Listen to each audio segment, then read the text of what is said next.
This was British television, 1955. The friendly neighbourhood bobby, George Dixon of Dixon and Dock Green. He was polite. He knew your mum. He blew his whistle and stopped the odd bicycle thief, and then he went home for his tea. Britain was safe, decent and completely in order, and everything was lovely. By 1975, that Britain was gone. The country was drowning.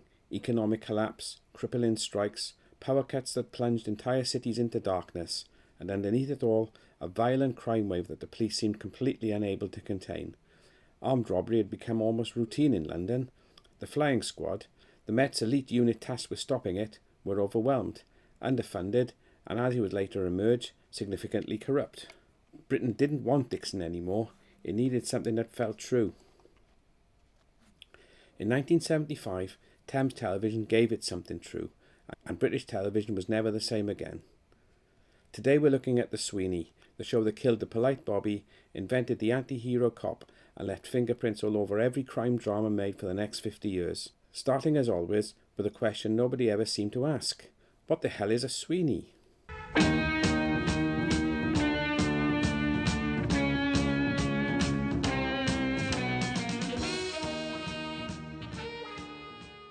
That title, everybody says it, hardly anybody explains it.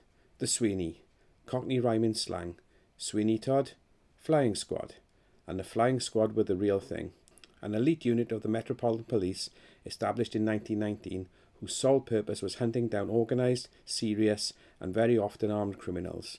They didn't walk beats, they didn't write parking tickets, they drove fast cars, wore plain clothes and went after the bank robbers. By 1975, they were the most feared and most controversial unit in British policing. In 1974, a writer named Ian Kennedy Martin decided that British television was lying to its audience about what policing actually looked like. He wrote a one-off film for a drama strand called Armchair Cinema. The film was called Regan, and the man he tasked in the title role was a 32-year-old actor from Manchester who was becoming quietly known as the man who could make you believe anything. John Thaw, and the character he played, Detective Inspector Jack Regan, was unlike anything British audiences had seen before. He wasn't a hero.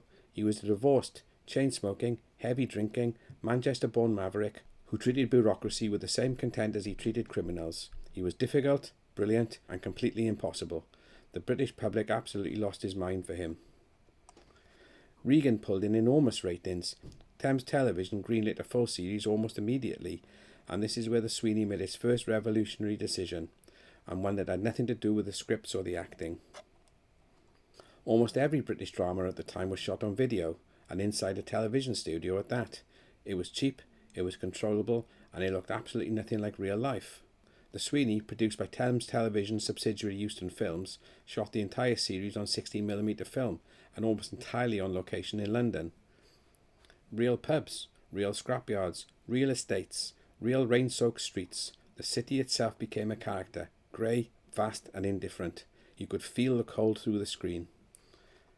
For British audiences in 1975, this was staggering. It looked like a film, on their television, every week. A show is only as good as what's standing in front of the camera, and the Sweeney had one of the best double acts in the history of British television.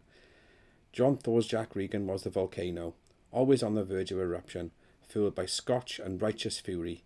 He had absolutely no patience for anything he considered a waste of his time, which was most things. And then there's Dennis Waterman as DS George Carter, the perfect foil. Where Regan was fire, Carter was something more dangerous. He was capable of charm. He was younger, sharper, more streetwise, and more likely to talk his way into a situation before punching his way out of it. He was also the one who occasionally would tell Regan he's gone too far, but only occasionally.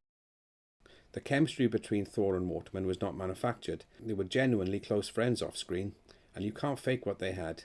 There's an ease in their scenes together, a relaxed physicality, the ability to share a silence without it feeling like dead air. Some actors spend entire careers trying to produce that, and they usually can't.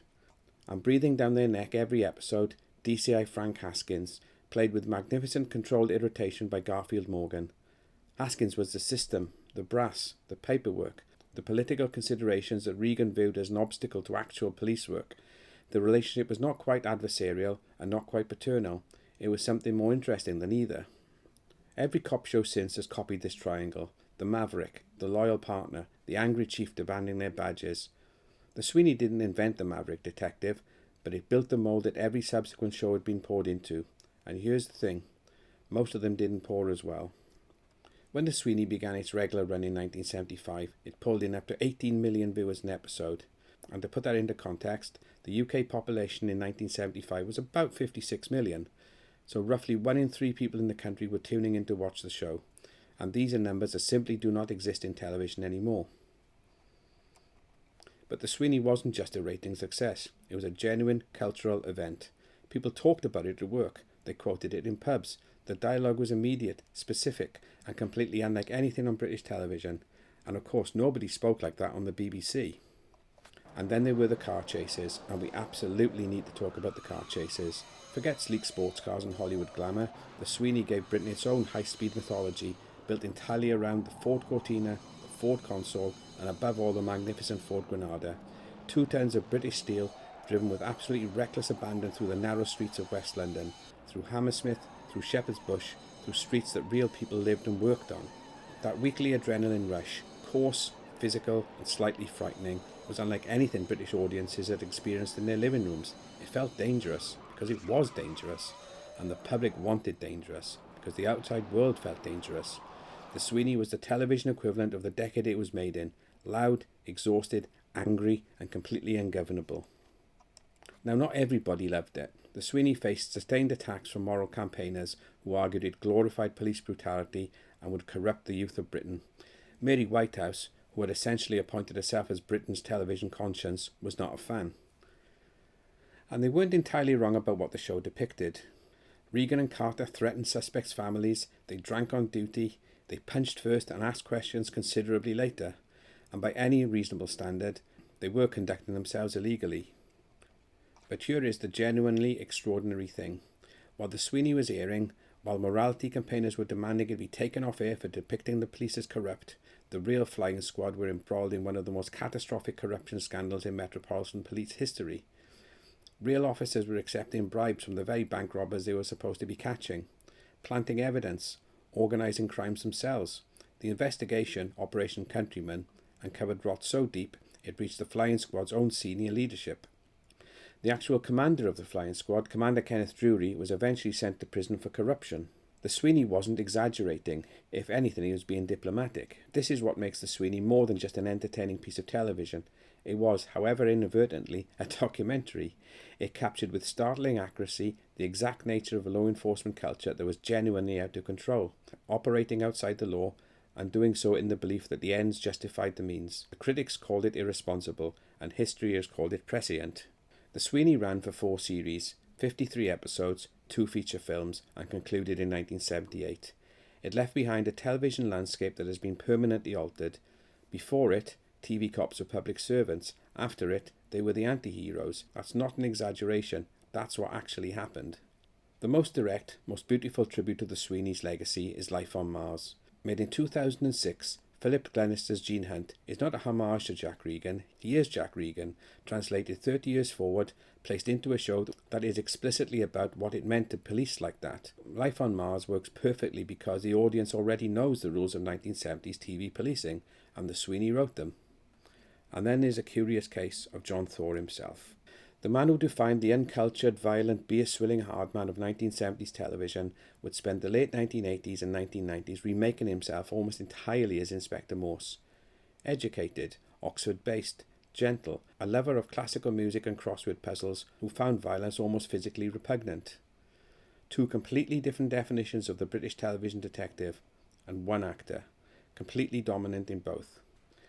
John Thaw, by any measure, is one of the most important performers in the history of British television, and the foundation of everything he built started here, in a Ford Cortina on a wet street in Hammersmith in 1975. The Sweeney wasn't a polished piece of television. It was loud, aggressive, occasionally sexist, frequently illegal, completely committed to showing you the ugliest possible version of the world it inhabited.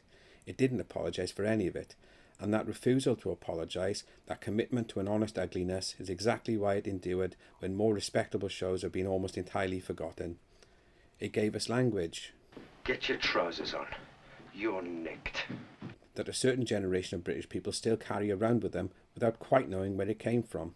It paved the way for the professionals, for Minder, for Life on Mars, for every rule-breaking copper who has ever appeared on a British screen and made you quietly root for them despite knowing better. And it did all this in just 4 series, 53 episodes, and what was a catering budget that wouldn't cover the coffee on a modern production. And that's not bad for a couple of blokes in bad suits and a borrowed Ford Granada. So that's it for episode 1 of our series looking at the hard men of British TV. And I want to hear from you now. Sweeney or the professionals? Regan and Carter or Bodie and Doyle? Let me know in the comments and I'll read every single one. If you haven't subscribed yet, this would be a very good moment to do it. Episode 2 of the professionals is coming and it's going to be a lot of fun. Until then... We're the Sweeney, son, and we haven't had any dinner.